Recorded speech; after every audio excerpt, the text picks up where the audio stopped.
BNP তো ধরে নিয়েছে, অনেকে বলে যে না বিএনপি আগামীতে নিশ্চিন্ত ক্ষমতায় আসবে। আসবে কি নিশ্চিন্ত? আপনারা কিভাবে নিশ্চিন্ত ভাই?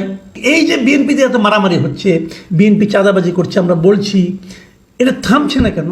থামানোর কোনো চেষ্টা কি হচ্ছে? আচ্ছা, যদি একটা জায়গায় মারামারি হয়, টেম্পো স্ট্যান্ডের দখল নিয়ে, থামানোর দায়িত্ব কার? বিএনপি কেন নিজের ক্ষতিটা নিজে বুঝতে পারছে না? নাকি বুঝতে পারছে, কিছু করতে পারছে না? যা কিছু করছে তারা, তাতে কি এটা থামানো যাচ্ছে? না, যাচ্ছে না। দেশের প্রত্যন্ত অঞ্চলে ব্যাপক চাঁদাবাজির অভিযোগ দেখা যাচ্ছে।